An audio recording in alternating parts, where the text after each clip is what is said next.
Let's start with Green Bay at Jacksonville. How many wide receivers, Heath, are you confident in this game? Green Bay at Jacksonville. Two. I'm starting Jaden Reed. I'm starting Brian Thomas, and Romeo Doubs and Christian Kirk are kind of what the heck low-end wide receiver threes or flexes. Watson, you are confident in, Jamey? No, he said Christian Kirk. It was Christian Watson. I meant Christian Kirk. Oh, he meant Christian Kirk. Oh, you did mean Christian Kirk. I'm sorry. I forgot they're playing the Jaguars. I'm confident in Dobbs. As a number 3? I have him ranked as a number 2. I have him ranked ahead of Terry McLaurin and Deontay Johnson this week. That means you're expecting Mariota to play. I am. Okay. Well, I mean, there's also Chicago for Terry McLaurin. Okay, so that's... If Daniels is playing, there's no way I'm benching McLaurin. If Mariota is playing, I'm concerned. By the way, Brian Thomas or Jaden Reed? Thomas. I have Reed. Indianapolis is at Houston. Start or sit? Tank Dell. Jamey already said he's top 30. Heath, how about you? I've got him 28th. So, yeah, it's not a surefire start, not a surefire sit. Is Tank Dell better than the wide receivers we just talked about, the Christian Kirk, Christian Watson, Romeo Doubs group? I would say yes. I have it Dobbs, Dell, Watson, Kirk. Cleveland's at Baltimore. Let's say Zay Flowers does play. Who would you rather start in a PPR league, Rashad Bateman or Nick Chubb? Chubb. If he does play? Yeah, if he does play. Chubb. Can I say something about Rashad Bateman? Yeah, please. So I was watching his targets. I didn't watch all his routes, but I just watched his receptions. And whether it's just by the defense, it's a tough offense to play against, right? You got to worry about Lamar Jackson. You got to worry about Derrick Henry. Whether it's just by, because of that or because he is killing people on his routes. And don't forget, this is the most hyped guy of the preseason, of the offseason. They kept telling us he was going to have a big year. This guy is getting open. He is doing things after the catch. He's obviously making big plays. He's 44% rostered. And I just thought to myself, I get it. There's not a lot of targets. There's one game with more than 5 targets. But why would I roster Jameson Williams over Rashad Bateman? Rashad Bateman is actually on a better offense. They both have target concerns.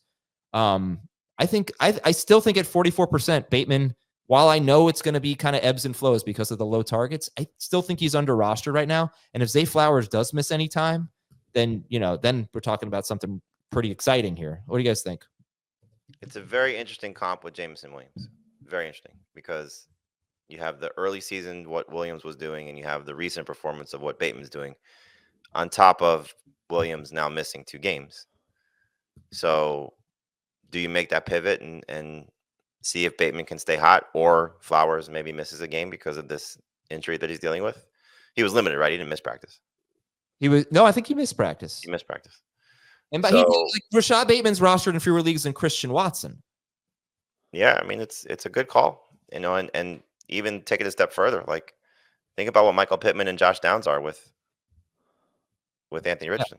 Yeah. Right. Like why would you not want to gamble on a piece of the Ravens offense? Yeah, it's not a bad call. So I've got Bateman higher than Pittman, Downs, and Watson this week. And Jameson. I don't have him higher than Watson, but I do have him higher than the Colts guys. And if you think, what does Adam know about guys getting open? Rashad Bateman has the 5th highest open metric on ESPN Analytics. Neighbors, Andrews, Diggs, Collins, Bateman. 2 Ravens and 2 Texans are in the top 5. Okay, moving on. Jets are at the Patriots. Big day for the Jets offense? Yes. Should be. All right, let's go. Arizona at Miami. Marvin Harrison Jr. or Jalen Waddle? Who do you like better? I will tell you the Dolphins allow the fewest fantasy points to wide receivers. Waddle. It's Waddle, but I'm really ready to get some real numbers for the Dolphins defense. They've played some bad offenses, and they've been so awful as an offense that nobody's needed to pass. I would like to see some real numbers. Yeah. Will it happen this week, though? That's the question. Is Kyler going to be at 35 pass attempt? If Tua is as good as we're hoping he's going to be, Kyler might have to. It's interesting, because we'll talk about that game soon, but the Dolphins have such a bad run defense. You got to figure That's what the Cardinals will want to do. Cardinals want to do, yeah. Yeah, but will they be able to stay in that game script? Saints are at the Chargers. Alvin Kamara or J.K. Dobbins? Dobbins. I've got Kamara. You're still pretty high on Kamara, right, Heath? Yeah, I haven't. Like, it was a bad game last week, but I still think he's probably going to see a bunch of targets and be productive. Raiders are at the Chiefs. Start or sit Alexander Mattison. 2 straight games with 15.3 or more PPR fantasy points against the Steelers and the Rams. But no running back has scored more than 13.2 PPR fantasy points against the Chiefs. That includes Bijan, Kamara, Derrick Henry, J.K. Dobbins, and Jordan Mason. That's incredible. Start or sit Alexander Mattison. Sit. I would prefer to sit him, but I understand if you don't have a choice. I do still have him ahead of Nick Chubb. I've got him ahead of Ramondre Stevenson, but not a top 25 running back. Would you start in a PPR league, Alexander Mattison or Tank Dell? Dell. I'd probably start Madison. Carolina is at Denver. Is Javonte Williams the only good start in this game? Obviously, we know he likes Bo Nix, but is Javonte Williams or Bo Nix, I guess, the only good start in this game? And the DST, Denver DST. I would probably still start Chuba. Yep. Reluctantly, but still start Chuba. Yeah, I mean, this is the last game we're going to talk about. So in case you're not around in an hour and a half, Andy Dalton's averaged 150 yards per game over his last 3 games. I think Bryce Young might be able to do that some weeks. I don't know about this week against Not that. this week, yeah. But Chuba's still been a real, basically a must-start guy with Andy Dalton averaging 150 yards per game over his last 3 games. So something to keep in mind. I think you also have to say the Broncos are the number 1 DST this week. Yeah. Yeah, they were. They're not in the rankings currently, but they're like 2 or 3 for you guys. They were 2 for me. I just didn't adjust it yet with Dalton starting, but they'll now move to 1. Heath does have them 1. Jamey has them 2. They'll go to 1. Dave has them 3rd. So yeah, hooray for the Broncos. Maybe 2 weeks in a row, the Broncos DST can crush it for you. Atlanta is at Tampa Bay. Kirk Cousins or Baker Mayfield? Cousins. Okay, fine. Buffalo is at Seattle. Do you like the Seattle wide receivers in this game, assuming Metcalf is out? Yes. Both top 30. Jake Bobo being 1. But both the 2 other guys top 30. JSN slightly ahead of Lockett. Yeah, I feel that way. I have JSN 24th in full PPR. Yeah, I think I'm 23rd. They're both have the potential to be good. It's a tough defense though, so give Bills. It is. Do you like them better than Jalen McMillan from the previous? Oh yeah. Okay. Chicago at Washington. Like or love DJ Moore? Love. Does top 20 mean love? I don't know. That's kind of like been him this year. Right. So maybe I'm couching it by putting him top 20. I don't think he's top 12. He's top 15 for me. So he's starting. Kind of the same range. He's a number 2 receiver. Start him. Feel good about it. Should lead the team in targets, etc. All right, Dallas at San Francisco. Is this a good fantasy game? This is interesting, right? Because you've got the Cowboys offense, which is struggling, not really living up to its expectations, and the 49ers offense, which is a little depleted, although good practice report yesterday with Debo and Kittle getting back out there. Is this a good fantasy game, a bad fantasy game, or somewhere in between? I think somewhere in between. These defenses have certainly shown the ability to play well at times. And, in the case of these offenses, they've let us down at times too, so I think you're hoping that we see the best of both offenses. We know Dak's history coming off of a bye. So if that holds true, they'll score. And then if the 49ers, with that Dallas defense, still beat up, I think they can score. It's just a matter of how they do it. I think anytime you take on the Cowboys without Michael Parsons, you've got a chance to get right. And the Niners need a get right game. Purdy needs a get right game. Provided that Kittle and Debo play, I think we'll see it. Right. And so the other thing is the Brock Purdy rankings dispute, because I think it's something like Dave has Purdy 4th and Jamey has him 12th or something like that. Or no? Am I crazy? No. Purdy's like 22 for me. Oh, okay. So I have 11th. Okay, so it was 12th and 22. I knew it was a big discrepancy, But Dave, you have him as a low end starter, and Jamey, you are like absolutely not. So Once Dave, those guys are officially good to go, he will move back up. oh, so we don't really have a rankings dispute. He will not be in my top 12, but he will be probably around 15. Dave, would you start Purdy or Caleb Williams? Caleb Williams. Purdy or Jared Goff? I'll go Purdy. Okay. Ask me Tua or Purdy. No. Fine, Tua or Purdy.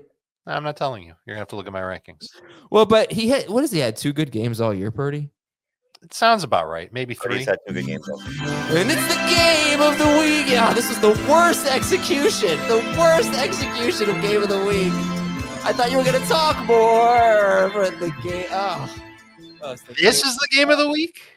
I don't know. There's not a good one. What should be the game of the week?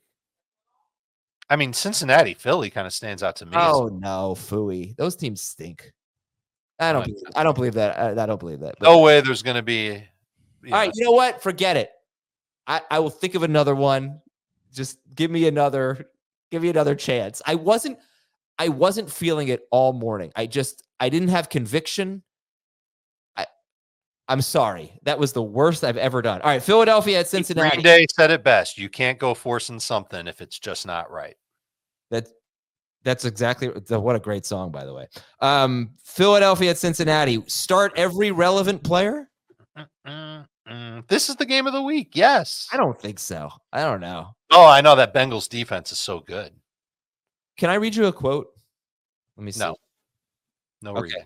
This is from Greg Cosell, who's been breaking down football film for forever on the Ross Tucker podcast. He said about the Eagles, they're a difficult offense to watch right now. Jalen Hurts is not playing very good. And then he went on to say the quarterback has to be a bigger factor. Jalen Hurts, for whatever reason, he's just not seeing things clearly right now. Basic concepts he's not seeing, and that really handicaps and hamstrings your offense. And yet he hasn't been the same since Shane Steichen left. The offensive line has been beat up several times throughout the course of the season. They have a running game now that they could turn to and rely on. So, who knows how much that's impacted from a negative standpoint. You would think from a positive standpoint, but maybe it's just, take away from some of the things that he's, or at least was capable of doing. So it's not surprising. It's just 24.8, 25.9. Those are his last 2 games when his wide receivers were healthy. His first 2 games of the year, 20.4, 25.8. Yeah, the 2 games in weeks 3 and 4, he probably looked lost. He didn't have his best receivers available. Well, I mean, it's a fantasy versus reality conversation. He's still getting his numbers, but he's just not looking good as a quarterback. And he will still score some rushing touchdowns. So all right. And listen, last week was definitely weird. They didn't throw that much. I think he only had 14 attempts and like 19 or 20 dropbacks. Yeah. All right. I think it's an easier pass rush that he's going up against this week, an easier secondary that he's facing this week. I'm not asking about Hurts. I know you're going to start Hurts. I want to. Are you going to start Devontae Smith? Are you going to start Chase Brown? Or is this a bonanza for you? Yeah, Brown is the only one, the only possible starter. Let me think about that and make sure that I mean it. That I'd be a little concerned about. Brown's the only one. I'm starting T. Higgins. I'm starting Jamar Chase, starting Joe Burrow, starting the Eagles receivers. I think I'll start Saquon and I'll start Jalen Hurts. All right. Tennessee's at Detroit. Why should I even roster Sam Laporta? Well, the age-old question. If you saw him on your waiver wire, would you pick him up? He's on our waiver wire in our 10-team Superflex league that Heath and I share, and we have Kyle Pitts, and we've decided not to pick up Sam Laporta. So that's a great scenario to be in because Kyle Pitts has clearly been consistent too. And you feel comfortable with Pitts moving forward or Laporta moving forward. And clearly you've made the decision to go with Pitts, which is fine. And I think a lot of people probably would go that way also, or try and find a way to get Laporta on your roster or switch and take Laporta over Pitts. And now you have Cade Otton, who's, potentially going to be a week in, week out starter. If, last week is any indication in the injuries. You have David Njoku back in the good graces of fantasy managers. You have, Hunter Henry emerging. There are guys that have been outperforming or have the chance to outperform Laporta. This is an interesting 2-game stretch. No Jamison Williams. And does he, go back to being a little bit more of a focal point? The question is the 2 or 3 targets that Jamison Williams has been getting, is that necessarily the difference in Sam Laporta being good? I don't know. I hope so. I hope he finds the end zone. He gets a few more opportunities. He starts to look like the guy we saw last year. I mean, you can argue he's one of the biggest busts this season because of where he was ranked and how he's performed. So it's tough to say start him. I would still like to roster him though. All right. Yeah, I think we would have moved on from him if Jameson was not suspended. Yeah, remember Panama City, Florida. What's their zip code? 32412. And that's the targets for Sam Laporta in each of his past 5 games. All right, last one, Dave. Giants are at the Steelers. Malik Neighbors or Najee Harris? And then the follow-up after you say Neighbors is, are you sure? I'm sure.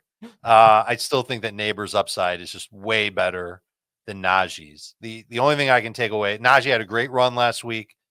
The entire Steelers offense looked so much more, I don't know, like in sync with Russ.